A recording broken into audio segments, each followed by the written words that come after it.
Hey guys, welcome back to week 3 of our 6-bed, 6-bath HMO conversion here in South Tyneside.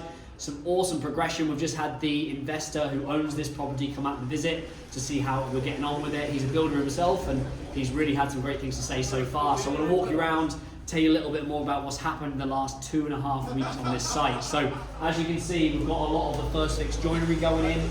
As you know now, this is where your downstairs bathroom is going to be. So we're going to have a toilet with a sink on top, which is going to be communal for the whole property. When you come on through, this is going to be your doorway into your living space. A lot of the first fix electrics are started now, so we're going to have your TV and your aerial point on the wall here.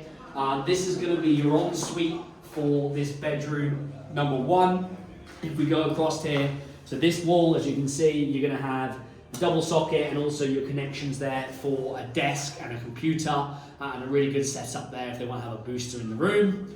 Along this side is where you're going to have your 2 sockets beside the bed as well. So we've dropped the ceilings in this place, if you look up, so we can insulate it, board it, overboard it, and make sure it meets all regulations. So lots of progression in the downstairs room.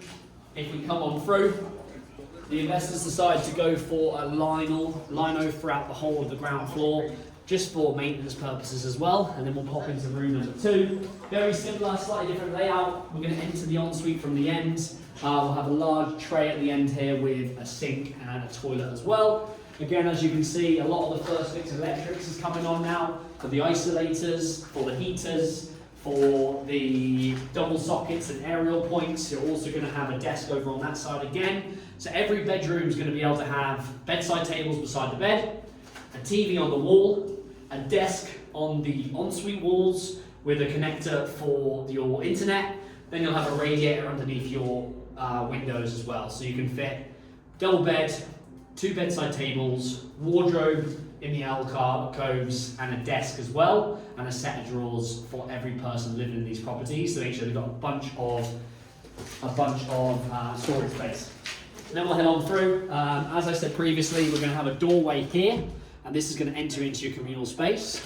We're putting a slightly smaller door on there for your electrics, and then this will all be communal.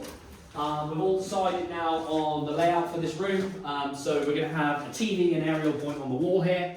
We'll be having a large, probably 3-seater or an L-shaped sofa on this side.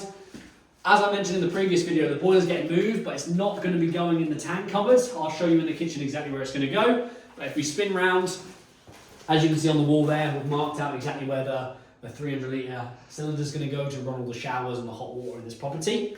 And then what we'll do is we're going to be knocking this wall out. So in the next video, you'll see us knock these walls out, including this one over here. So all of this is getting knocked out, and you'll see some RSJs put across the top for support. And then what we're going to have is a large breakfast bar style worktop, which will go along here, and it will finish sort of around here, and you'll be able to fit 2 or 3 bar stools under it for the breakfast bar. All of this is getting knocked out, as I mentioned. And you come on into the kitchen. We're going to have a large double fridge freezer here. Your worktop will start and it will go right along here, and you'll have a sink so you can look out the window while you're doing the dishes. And then round here, you're going to have your boiler housed in a cupboard above the kitchen worktop. So you'll have it on the external wall. So obviously the flue goes straight outside, you know, for safety purposes. You'll have your worktop along, also head height worktops as well. We'll have a space for a double oven, double hob, and extractor fans there as well. So quite a small kitchen for a 6-bed, 6-bath HMO, but once we open this wall up, as you'll see on the next video, it's going to make it a lot more spacious as well. But also with the communal space joint to it, it's going to feel a lot more airy than it is right now. Now we'll head on through and we'll show you upstairs the property. So this is where you will really see some changes in the layout. This was originally a 4-bed house. It's now being converted into a 6-bed, 6-bath.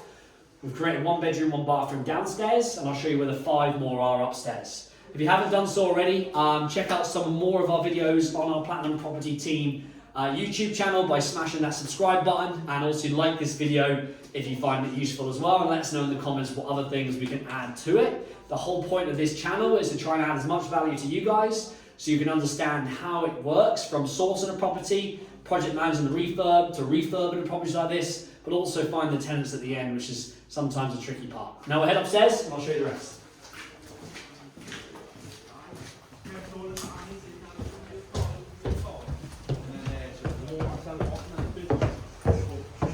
So as I mentioned in the previous video, if you haven't seen it on the episode before, go back and see it. We've actually decided to open this room right up, so there's going to be a doorway that opens into here. We're going to be blocking this wall up as well for your ensuite, and you'll come on through.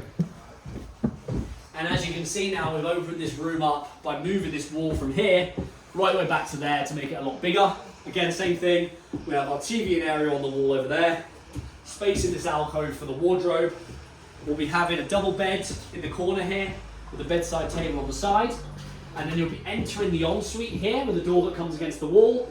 You'll go into your ensuite, you'll have your toilet, you'll have your sink, and then you'll have a large shower tray over this side as well. So again, this is probably the smallest room in the property.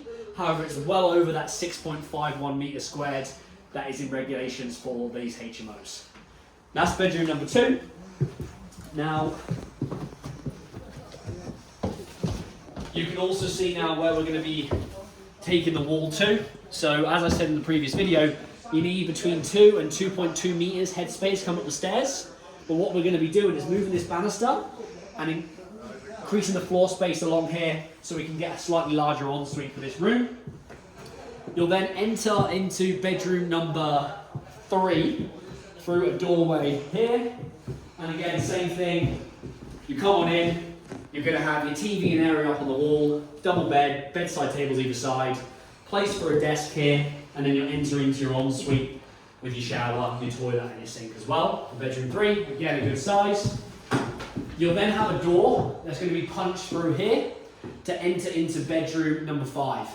So at the moment you have to enter into bedroom number 5 around here. However, as you see when we go out there, there's not enough space in that bedroom if we do it that way. So we can punch a wall through here and there'll be a door into this bedroom. And then what we'll do is we'll put a doorway here for bedroom number 6. So I'll take you to bedroom 5 first. So if you imagine you come through that door there, this is then your bedroom. As I mentioned in the previous video, there's quite a lot of wallpaper in this property. So the guys are here right now, obviously taking all the wallpaper off. Unfortunately, I didn't want to be in the video, but if you pop your head out there, you'll see a bunch of builders that are shying away from the camera. There's a bunch of them, but they're all on site today, ripping off the wallpaper, doing the first fix electrics, first fix joinery, and also through there in bedroom 6, I'll show you where that damp rot was as well. Again, ensuite here, you'll enter by a door that opens against the wall, with your large shower tray, your toilet and your sink as well. And then finally into bedroom 6. As I mentioned at the start of the video, we've just had the investor out, and this is the property we've found a slight problem with this gable end wall. So as you can see by a lot of the bricks, it's been penetrated by what's called damp rot. And what's happened with that is it's infected them bricks and they're just wet throughout. So if we don't treat that wall, then points there where it's weak and it's wet is where you're going to get the damp rot come back. So what we're deciding to do is we're going to rip off all the plaster. So as you can see here, they're taking it off right now, right back to brick. They'll then use the specific treatment to treat this wall, and then we're going to see if we need to put a membrane on top as well. But it's not just going to be here. When we knock this wall out, it's going to be right the way along this wall, as you can see along the top there, right up to where this wall ends as well. So we're going to treat this whole gable end. So on the next video, you'll see exactly what treatment we use and whether we had to go down the membrane route as well. But that's the end of this episode. Hope you found it useful. If you want to find out anything more about the costs of the refurbs, the labour intensity that is involved in the project management, the sourcing or the staging side of things, check out the rest of the videos on our channel. And again, give us a like if you found it useful, and let us know in the comments how you find the channel and smash that subscribe button. Thanks for watching.